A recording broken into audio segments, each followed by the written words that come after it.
Pertama, kedua juga harus baik. Tapi udah ketiga kalinya anak itu harusnya seperti itu, Pak. Terus kayak seperti itu, malakin gitu ya.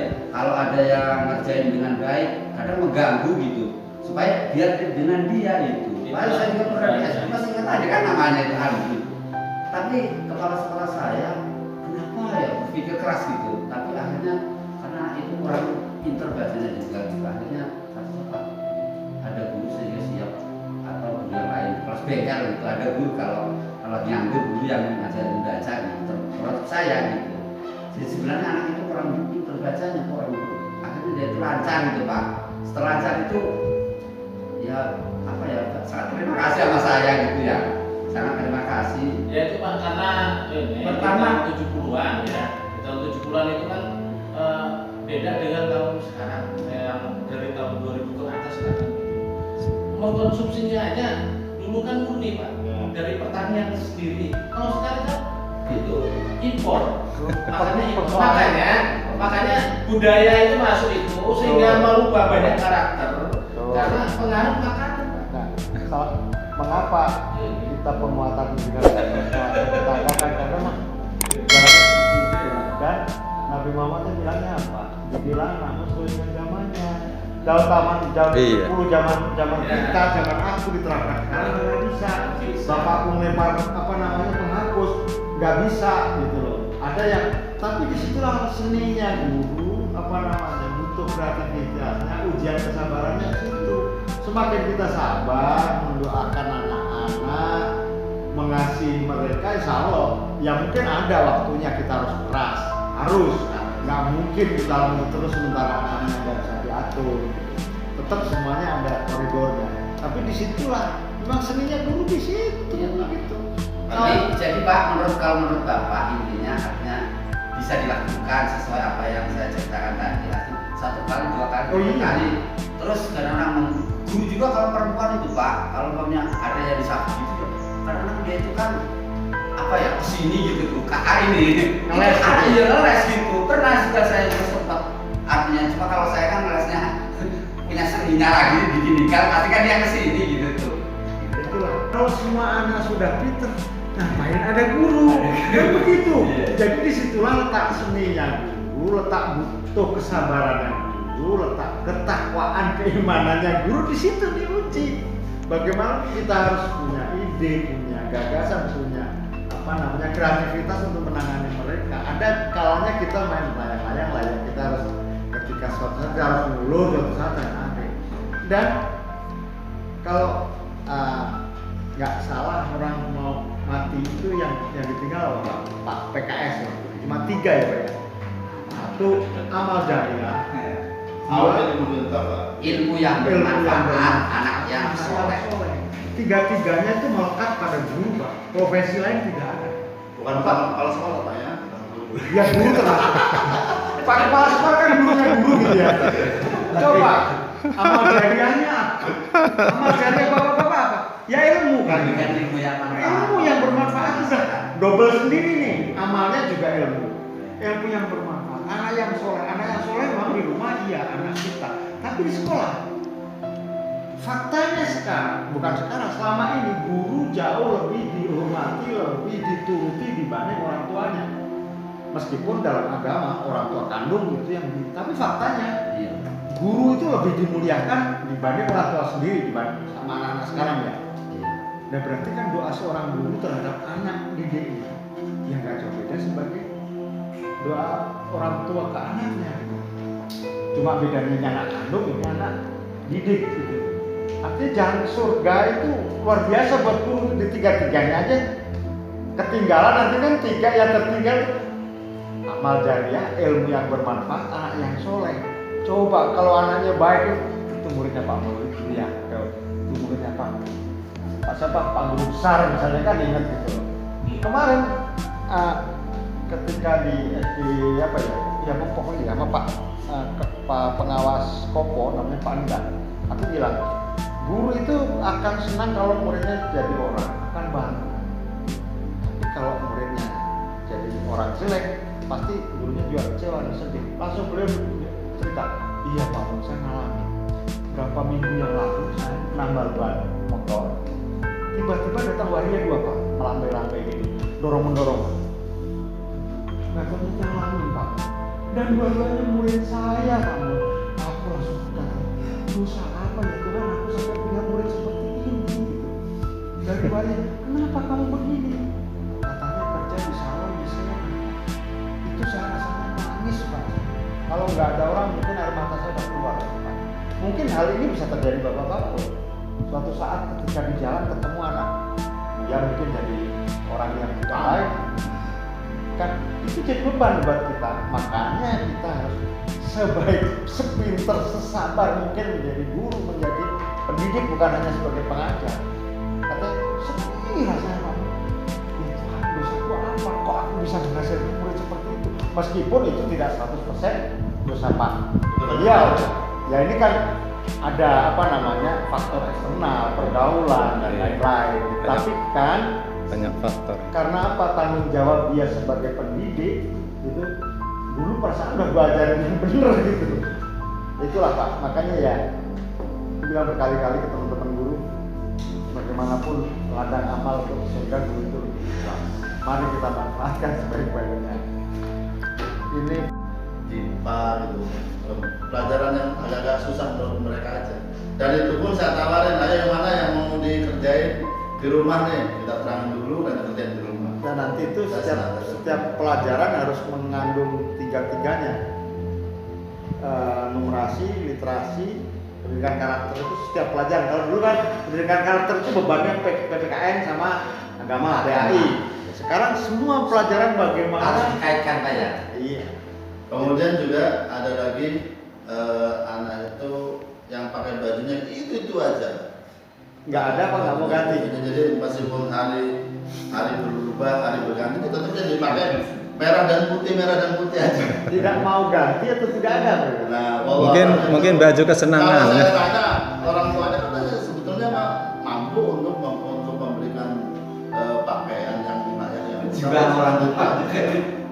Tapi kalau anaknya katanya orang mau laki kejebak kelambinan anak bikin doang, dibilang gitu, maksudnya pakaiannya nggak ada Pak, cuma ini ya udah.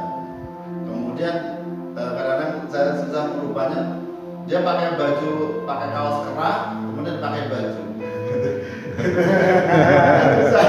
Jadi memang harus sedikit demi sedikit ya kita. Kurang perhatian aja itu. Ya mungkin anak ini butuh perhatian atau gimana.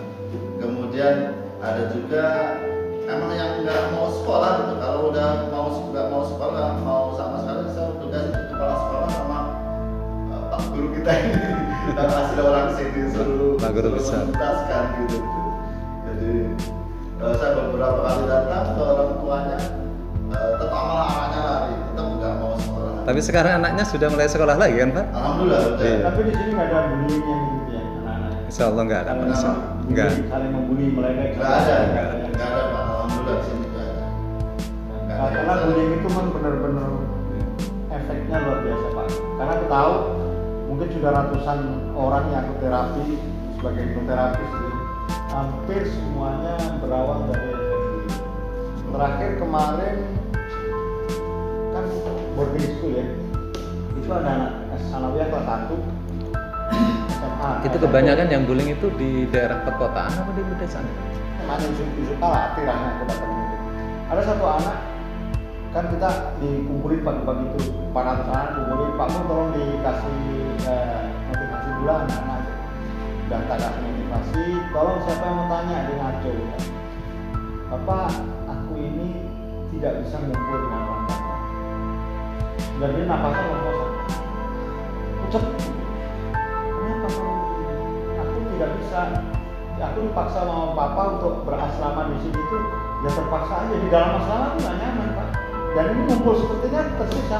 Ini ya, ucap sampai biru tangannya, dalam macam ini. Badannya dingin. Bapak gimana ya sarannya? Oke, sini aku berkoordinasi sama kepala sekolahnya, langsung ini, betul. Kamu kenapa masalahnya? Kita buang sekarang. Gitu ini termudah begitu. Baik, coba kamu kembali ke masa lalu. Kamu ingat apa yang membuat kamu seperti ini? Sambil nangis. Saya di kelas 3 SD dulu sering dibully, dinyatakan dibilang hitam jelek kayak burung kiwi apa burung kiwi ya gitu. Dan itu membuat dia membekas di sini. dan dari situ dia tidak mau mengumpul dengan ramanya. Itu yang biasanya bullying terjadi membekas itu pada cewek. Itu satu kasus di Borneo yang sedang aku tangani anak ujung aspal Pondok Gede itu. Aku ya soal ujung aspal ini, kenapa tiba-tiba banyak hal yang aku katakan, aku omongin itu tiba-tiba kejadian gitu Pak. Biasanya nggak pernah nyanyi lagunya Iwan Fals ujung aspal Pondok Gede itu. Nyanyi aja tiap nyanyi. Di rumah ini aku dilahirkan dan terus aja. Kok tiba-tiba di Twitter, Pak Mul bisa nggak ya nangani keponakanku lagi bipolar? Bipolar itu kalau lagi moodnya bagus dia happy banget, tapi ketika dia moodnya jelek dia bisa bunuh diri, borok atau menangani dan lain-lain, minum racun. Aku bilang selama dia mau berubah, ayo. Kalau dia nggak mau jangan paksa, aku nggak bisa. Ya sepakat lah, anaknya mau. Rumahnya di mana? Ujung aspal Pondok Gede. Kenapa? Anaknya itu persis anakku sendiri Pak. Gendutnya, wajahnya. Cewek dia udah 6, anakku udah 7 kan. Akhirnya setelah aku tidur di depan keluarganya, depan ibunya, depan kakaknya, coba deh kamu ingat-ingat deh yang membuat kamu seperti ini apa? Coba, kamu pernah digebukin sama orang tua, bapak ibu enggak? Pernah digebukin teman-teman enggak? Bullying? Bukan. Apa? Kamu pasti mengalami pelecehan seksual. Iya, langsung nangis. Kakaknya ngomong, siapa sih? Lebih baik kamu telah mengalami pelecehan seksual. Siapa yang melakukan? Si A. Kakaknya udah ngomong lagi. Wah, awas gua cari si A. Stop gitu. Kita beresin dulu adik kamu. Berarti aku cuma nggak mengorek pelecehan seksualnya seperti apa sudah. Oke, pelecehan seksualnya kita lupakan karena akar masalahnya di situ. Kita buang, selesaikan dulu satu. Kita buang masalah pelecehan seksualnya, baru kita kasih motivasi. Alhamdulillah sampai detik ini dia nggak. Artinya apa namanya? Pelecehan seksual, bullying pada masa lalu itu akan sangat membekas. Sekuat apapun iman dan agamanya, kalau namanya bullying, kalau kita anaknya tidak kuat mentalnya, jebol. Dan itu bukan 1-2 kasusnya. Ada anak bapaknya kepala bintal Bukit Barisan, kolonel, orang Pamula. Anaknya 2 bulan nggak mau sekolah. Aku diundang malam-malam dan diskusi. Kenapa? Karena dibully. Ketika dibully, padahal anaknya cantik, cuma dia ngomongnya nggak keras. Jadi apa? Gitu kalau ngomong. Jadi dia nggak pede dan nggak mau. Akhirnya begitu aku datang karena aku merokok. Hari yang kedua tuh, Dek, kan Om merokok, kita ngobrolnya di luar yuk. Mau dia keluar. Ibunya kaget karena berdua bulan tuh gak keluar rumah. Ke teras pun tidak. Jadi kaget ibunya gitu. Wah kok mau diajak keluar? Aku merokok di luar, ngobrol sama dia. Sholat asar kan musola itu cuma kalangan dari rumah dia di komplek. Kita sholat asar di ini ya, nanti di musola ya. Iya mau ibunya. Terus aku kasih tugas, ibu besok anak ini ajak keluar ke lapangan atau ke gerbang tanpa agenda apapun, jalan pagi aja. Besoknya ibu nelpon, Mama alhamdulillah ini anaknya mau apa aja senang di lapangan. Nah, sudah berubah. Cuma dia mau sekolah lagi, cuma nggak naik karena 2 bulan nggak sekolah. Jadi mengulang, gitu. Efek bullying. Jadi mohon bapak memperhatikan anak-anak kalau sampai terjadi itu diupayakan dicegah anak-anak jangan sampai nanti yang nggak bisa baca dibully. Oh perlu bodoh ini. Nah, itu mohon dicegah sejak dini dari kelas 1-2 pertama. Itu memang kita punya cerita khusus Pak. Ada kisah Imam Syafi'i kan yang nggak bisa tapi kan kita orang pintar. Mungkin itu kan salah motivasi seperti itu udah kita yang anak-anak sehingga meskipun tidak bisa baca emang perasaan juga masih ada yang antaranya yang nggak mau sekolah nggak bisa baca. Tetap dimotivasi seperti itu. Bukan nanti juga pintar sendiri, kamu yang punya sekolah aja. Katanya motivasi dengan cerita itu bagus Pak kalau itu. Jadi karena emang ada kasus saya waktu di tugas tempat kedua itu ada anak kelas 1 sampai kelas 6 nggak bisa baca.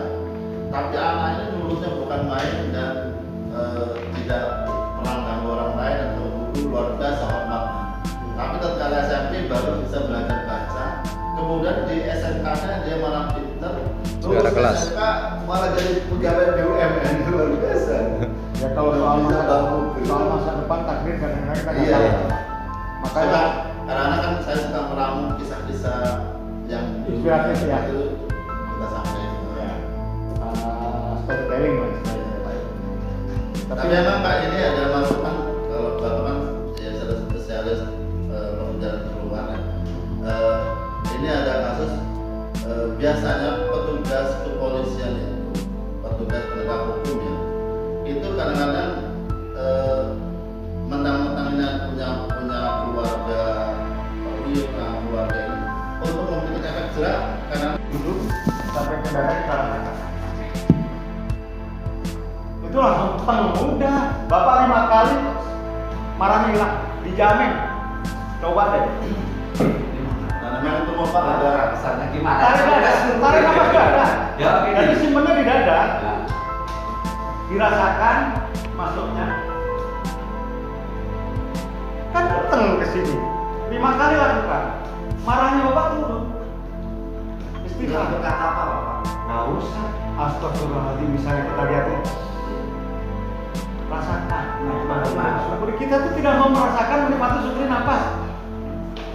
Itu mah sudah hukum alam loh Pak. Nah iya. Kalau orang menganiaya orang kan ada balasannya, orang mendolimi orang juga akan ada balasannya, dan kita emang kalau emang orang tuh menganiaya kita, mendolimi kita, emang kita boleh untuk mendoakan. Ya tapi kan kita macam-macam. belum marah. Iya, itu ayatnya jelas. Iya, gitu ya. makanya dari situ aku nggak mau lagi Pak. Digebuk orang, diludahin orang pun aku nggak mau marah. Ya emang iya. Dan emang itu harus segera kita memaafkan kalau dia. Karena akhirnya kita kan berdosa juga gitu Iya. loh. Tuh. Karena emang saya sendiri ngalamin Pak. Pertama, saya waktu udah punya anak 4, saya belum punya rumah. Kemudian ada orang menghina itu luar biasa. Kemudian saya ya Allah, mudah-mudahan kamu itu gak punya anak dalam waktu yang lama gitu. Betul itu orang sampai habis berpuluh-puluh juta bahkan ratusan juta kan punya anak, udah punya anak sampai 15 tahun. Setelah itu dia menjadi orang yang baik, orang yang Nyesel nggak? taubat. Ya, Dari kasihan juga akhirnya saya maafin, saya datang. Bapaknya nyesel nggak ketika lihat orang yang kita doain seperti itu? Dari sekarang saya maafin, akhirnya punya anak. Iya, artinya kan bapak nyesel Itu juga. itu kebetulan apa emang? Oh alam itu. Tapi kalau memang ada dalam entah Al-Quran atau hadis, kalau dua orang Teraniaya itu. karya. Nah, iya. Kenapa orang teraniaya kan ya namanya udah teraniaya, kayak aku tadi di tiap hari dia maki-maki bos hanya gara-gara dia gitu. Tapi dari situ buat pelajaran juga gimana kita biar sabar. Kalau kita nggak sabar kan akhirnya nambah dosa kita sendiri, toh gitu. Kalau saya mendoakan orang yang telah menganiaya saya itu batasannya adalah taubat. Kalau dia bertobat kepada Allah, menjadi orang yang baik, maka maafkan aja. Tapi kalau tidak sudah taubat, Terus ya? maka berilah dia azab yang pedih sehingga dia merasakan bagaimana pedihnya azab. Tapi itu ada sapinya itu. Kalau aku sekarang sudah mungkin ya karena usia juga, karena usia pengalaman ketubruk sana, nubruk sana, akhirnya kembali saja ya. Ya Allah, aku berserah padamu, berikan dia yang terbaik. Sudah, aku nggak mau berdoain anak-anak. Karena kalau ketika kita doain dia, berilah azab yang pedih terus dikasih azab yang pedih, kita merasa Memang malu. sebaiknya seperti itu Pak. Artinya berserah diri. Iya, aku sudah. Hanya Allah lah yang akan membalasnya. Karena Allah kan tahu. Tapi dengan begitu kita lebih lepas. Ya memang harusnya seperti itu. Kalau dianiaya kita nggak bisa melawan, memang itu boleh Pak. Tapi yang dianiaya Karena kan gitu. Tapi kalau sekarang Pak, zaman sekarang banyak orang yang gak dianiaya doanya seperti itu. ya Oh, itu yang salah. Pak, itu seiring dengan mungkin umur dan waktu Pak ya. Ya. Kalau memang yang dibina itu umurnya masih sekitar ya 35-an atau 40, memang seperti kayak padi itu ada tapinya. Tapi kalau kita sudah ukuran 50 ke atas seperti ini ya mungkin ya tadi itu hanya berserah diri kepada hanya lah serahkan kepada Allah. Udah. Baik, ini masih 2 halaman yang saya buat ya. Terus. Ini beda memperbaiki lingkungan belajar. Sekolah belum tertata dengan baik, mengajarkan memasang konblok di halaman sekolah. Konblok sebenarnya tidak begitu penting, tapi yang penting bersihnya. Belum tercapai maksimal mengadakan pagar sekolah, menanam tanaman hias, halaman sekolah tertata dengan baik.